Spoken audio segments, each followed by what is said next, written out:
ከሁሉ በላይ በህይወትህ ምን እንደሚያምህ ታውቃለህ? የማታውቀው ሰው ሲበድልህ አይደለም፣ ወይም ደግሞ በቅጡ የማታውቀው ሰው ክፉ ቃል ሲወረውርብህም አይደለም። ከሁሉ በላይ የሚያመው ሊወዱህና ሊደግፉ የሚገባቸው የቅርብ ሰዎችህ ሲያደሙህ ነው። አብረው ማዕድ የተቀመጡ ራሳቸውን እንደ ቤተሰብ የሚቆጥሩት ጓደኞችህ፣ ያንተ የምትላቸው ሰዎች በስተጀርባ በዝምታ አንተን ለመጣል የሚሰሩት እነሱ ሲሆኑ፣ እነዚህ በጣም የቅርብ የሆኑ ሰዎችህ በሚስጥር ያንተን ውድቀትና ስብራት ሲመኙ ነው። የሚያስፈራው ነገር ደግሞ አንተ ይሄ ነገር መቼም ይመጣል ብለህ በፍጹም አለመጠርጠርህ ነው። ምክንያቱም ፊት ላይ እየሳቁና እያቀፉ ነውና። ነገር ግን ከበስተጀርባ ታሪኩ ፈጽሞ ሌላ ነው። ከዚያም ጥቃቅን ነገሮችን ማስተዋል ትጀምራለህ።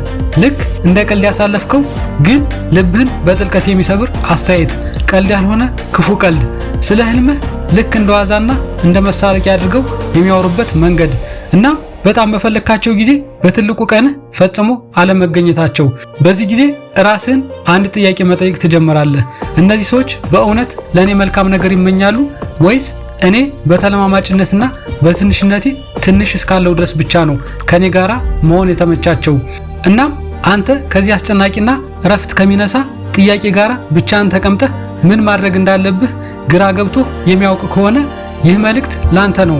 ምክንያቱም ዛሬ ምን እየተካሄደ እንዳለ በትክክል ትረዳለህ። ለምን እንደዚህ እንደሚሆንና ምን ማድረግ እንዳለብህ መፍትሄውንም ጭምር ታተርፍበታለህ። እስከ መጨረሻው አብረኝ ቆይ። ምክንያቱም ይህ መልእክት በአንተ ውስጥ የሆነ ነገር በእርግጠኝነት ይለውጠዋል። መጀመሪያ ምን እየተፈጠረ እንዳለ እንነጋገር። ይህ ነገር መጀመሪያ ሲሰማ አይምሮ ለማመን ፈቃደኛ አይሆንም። ምክንያቶችን መደርደር ይጀምራል። ዝም ብሎ ለራሴ የሌለ ነገር መስሎ እየታየኝ ነው ትላለህ።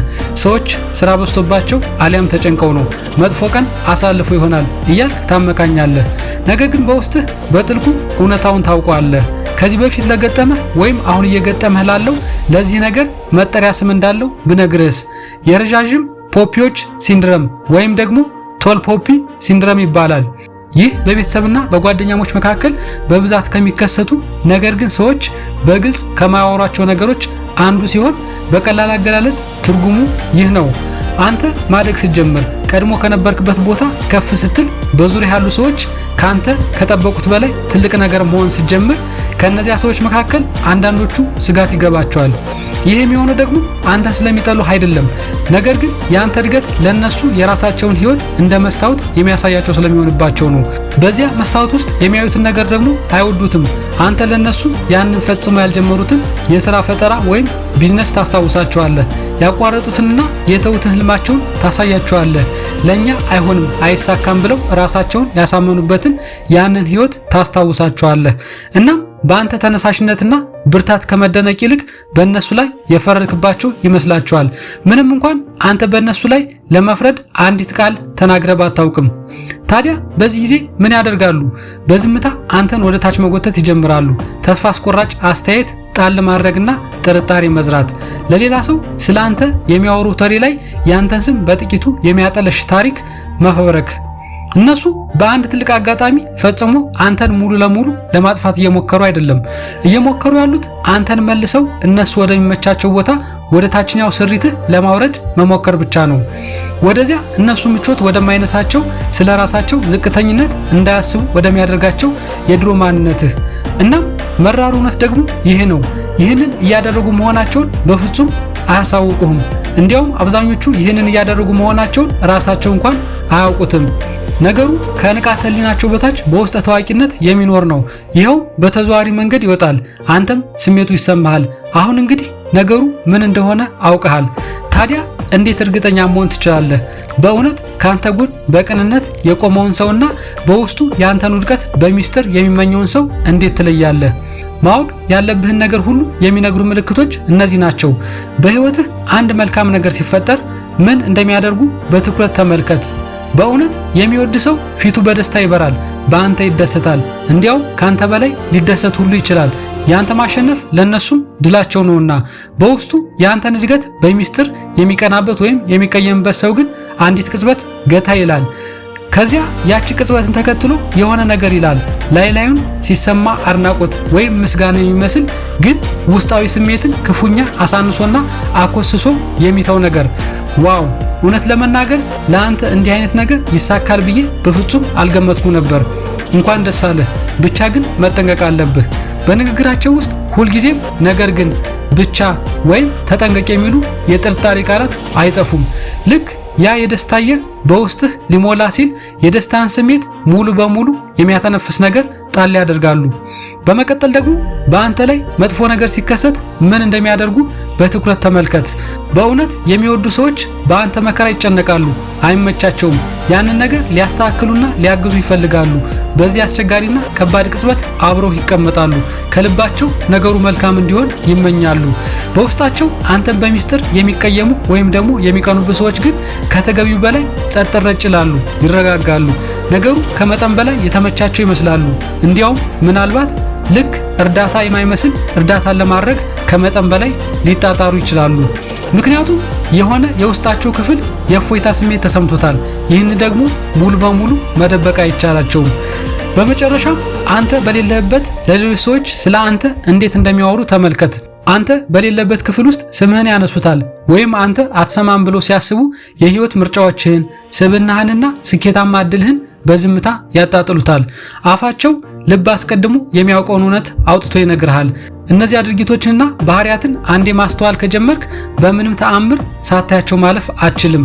ነገሩን በግልጽ መረዳት ደግሞ ራስን ከነሱ ለመጠበቅ የምታደርገው የመጀመሪያው እርምጃ ነው። አሁን ደግሞ አብዛኞቹ ሰዎች ሙሉ በሙሉ ወደሚሳሳቱበት ክፍል ላይ ደርሰናል።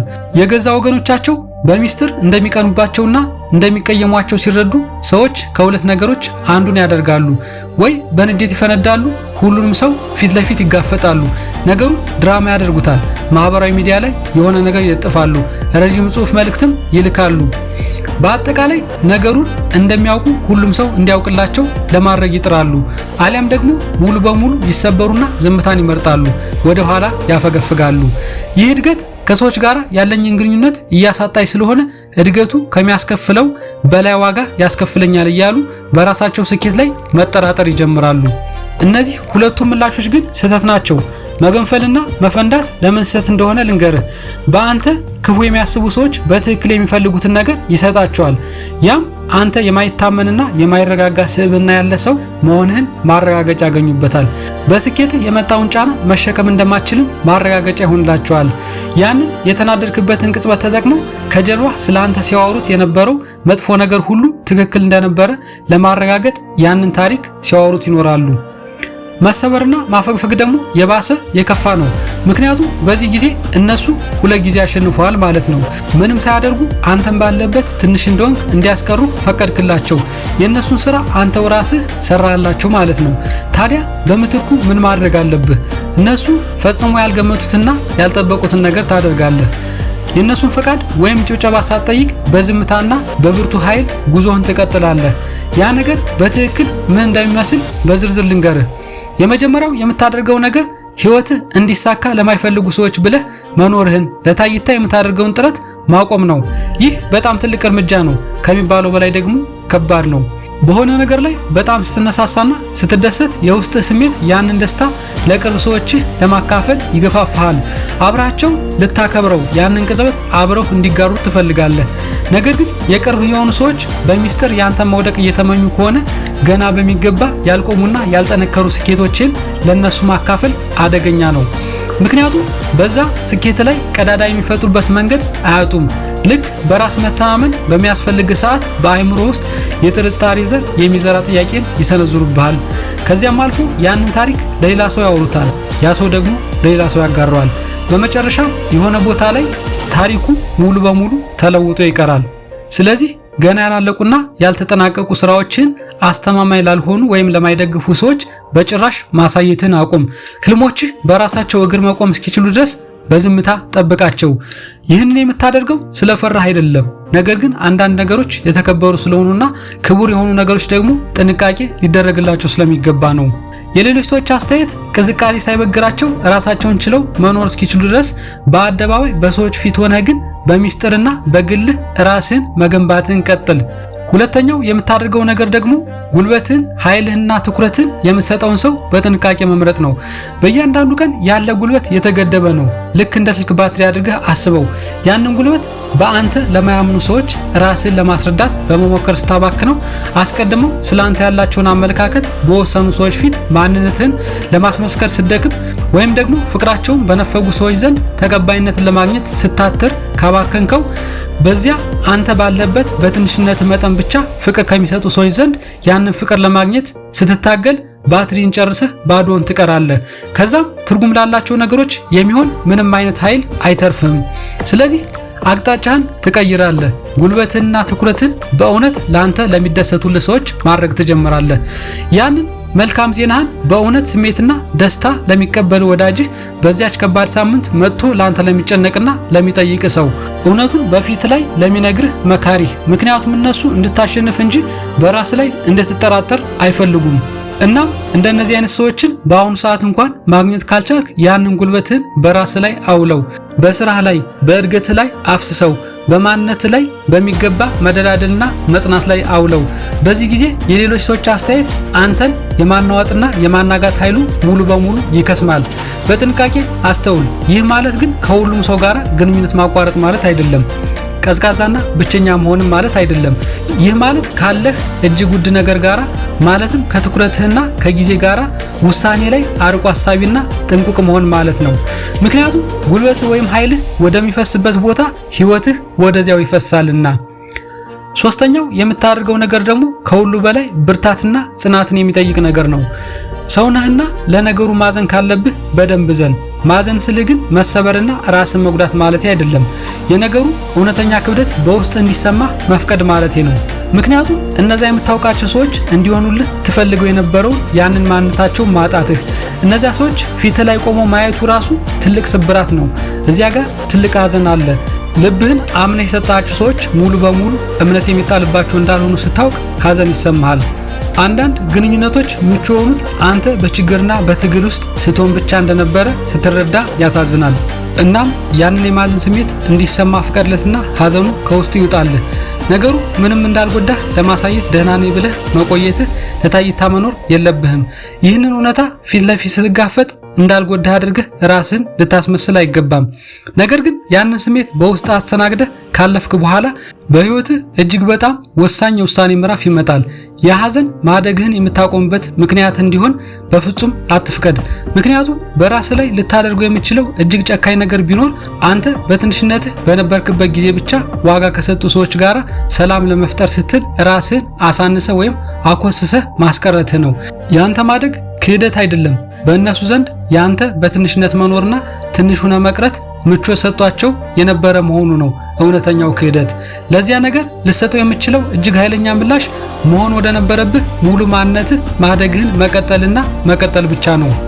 እድገትን ከማይፈልጉ ሰዎች በላይ ስትገዝፍና ስትበልጣቸው ማንም ሰው የማይነግርህ እውነት ይከሰታል። ይኸው ነገሩ መጀመሪያ ላይ ብቸኝነት አለው። አስተማማኝ ላልሆኑ ወይም ለማይደግፉ ሰዎች ብለህ መኖር ስታቆም፣ ሰላም ለመፍጠር ስትል ራስን ማሳነስን ስተው፣ ከሌሎች ሰዎች ምቾት ይልቅ የአንተን እድገት ስታስቀድም፣ በዙሪያ ያለው ድባብ ሙሉ በሙሉ ጸጥታ የሰፈነበት የሚመስልበት አንድ ቅጽበት ይፈጠራል። በዚያ ጸጥታ ውስጥ ደግሞ በአእምሮ ውስጥ ያለው ድምፅ ስህተት እንደሰራህ ሊያሳምን ይሞክራል። ይህ እድገት ሰዎችን ለማጣት የሚያበቃ ዋጋ የለውም ይልሃል። ሁሉንም ሰው ወደሚያስደስተውና ምቾት ወደሚሰጠው የድሮ ማንነትህ ብትመለስ ይሻላል እያለ ይሞግትሃል። ይህንን ድምፅ በፍጹም አትስማው። ያ ጸጥታ ባዶነት አይደለም። ያ ጸጥታ ለአዲስ ነገር የሚሆን ክፍት ቦታ ነው።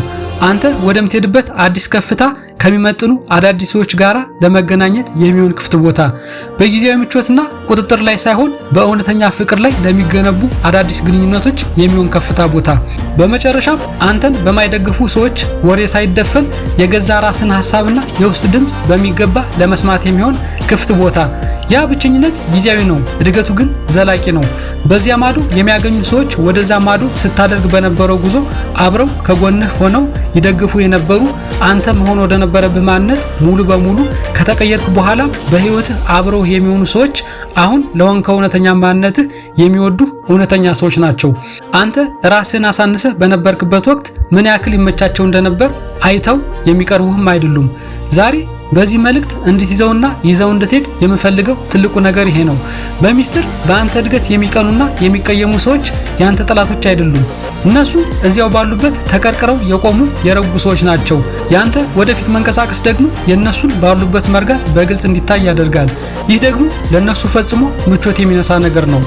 እናም ራሳቸውን ከማንቀሳቀስ ይልቅ አንተን ወደ ኋላ ለመሳብ ይሞክራሉ።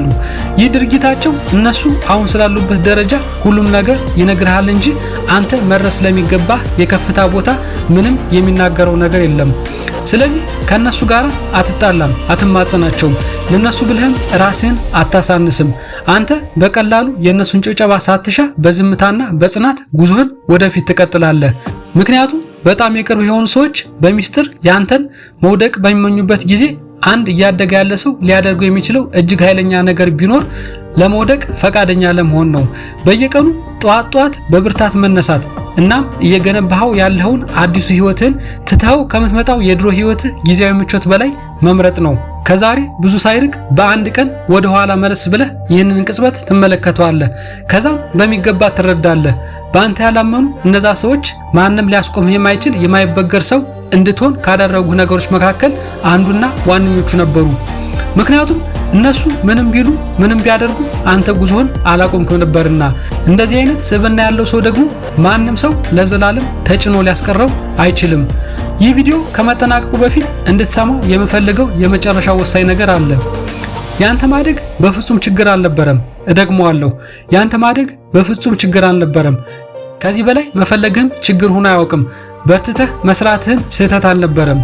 በህይወትህ በዙሪያ ያሉ ሰዎች ሁሉ እንድትኖርበት ከጠበቁት ህይወት የተለየና የተሻለ ልትሆን እንደምትችል ደፍረህ ማመንህም በፍጹም ጥፋት አልነበረም። ከነዚህ ውስጥ አንዱም እንኳን በጭራሽ ስህተት አልነበረም። የተፈጠረው ነገር ግን ይህ ነበር። አንተ ያደግከው እድገትን ለማክበርና ለመደገፍ ባልተሰራ ወይም ባልተዘጋጀ አካባቢ ውስጥ ነበር። እናም ያንተ ማደግ በእነሱ ዘንድ ሰላም እንደሚነሳ ረብሻ ወይም ደግሞ እንደዛቻ ተቆጠረ። ልክ እዚህ ያለው ሰው ሁሉ ባለበት በአንድ መጠን ብቻ ተወስኖ መኖር አለበት የሚል ያልተነገረና ያልተጻፈ ህግ የጣስኪ ያክል ተሰማቸው። አንተ ግን በፍጹም ባለህበት ረግተህ እንድትቀር አልተፈጠርክም። አንተ የተፈጠርከው ልትሰፋ፣ ልትማር፣ ልትገነባና ወደ ሙሉ ማንነትህ ልትቀየር ነው። በህይወትህ ይህንን እድገት በመመኘትህ ምክንያት በጥፋተኝነት ስሜት እንድትወጣጠር ያደረገህ እያንዳንዱ ሰው ነገሩን ያደረገው ከራሱ የውስጣዊ ፍርሃት በመነጨ እንጂ ከፍቅር አይደለም። እውነተኛ ፍቅር እንድታድግ ይሻል። እውነተኛ ፍቅር ወደምትፈልገው ከፍታ ለመድረስ የምታደርገው ጉዞ ላይ ምንም አይነት ቅድመ ሁኔታ አያስቀምጥም። ህይወትህ ትርጉም ሲያገኝና ከፍ ሲል ስኬታማ ስትሆን እውነተኛ ፍቅር ድምፁን አያጠፋም፣ አይቀዘቅዝም። ስለዚህ ከዚህ መልእክት በኋላ ወደፊት በህይወት ስትራመድ ከዚህ ትልቅ እውነታ ጋር ሁልጊዜም አብረው እንድትጓዝ ፈልጋለሁ። አንተ ለሰዎች ስትል ራስን አሳንሰህና አኮስሰህ የመኖር ምንም አይነት ዕዳ ወይም ግዴታ የለብህም። ለቤተሰቦችም ቢሆን ለድሮ ጓደኞችህ ወይም ደግሞ ከሁሉ በላይ ረጅም ዘመን ለሚያውቁ ሰዎች ረጅም ታሪክና የቆየ አብሮነት መኖር ለማንም ሰው ያንተን የነገ ተስፋና የወደፊት እጣ ፋንታ የመገደብ መብት በፍጹም አይሰጠውም። ጉዞህን ቀጥል፣ ህልምህን መገንባትህንም እንዲሁ። ወደ ሙሉ ማንነትህ ማደግህንም ቀጥል። እውነተኛና ትክክለኛዎቹ ሰዎች እዚያው በደረስክበት የከፍታ ቦታ ላይ እንደሚያገኙ ሙሉ በሙሉ እመን። ይህ መልእክት ልባችሁ ድረስ ዘልቆ ከተሰማችሁና ጠቃሚ ነገር ካገኛችሁበት እንዲሁም ወደፊት እንደዚህ አይነት ጥልቅ ለህይወት ጉዞ ስንቅ የሚሆን መልእክቶችን ለማግኘትና እንደዚህ አይነት ስራዎችን ለመስራት እንድበረታታ ሰብስክራይብ፣ ላይክ እና ሼር እያደረጋችሁ አብሮነታችሁን ግለጹልኝ። ስለተከታተላችሁኝ ከልብ አመሰግናለሁ።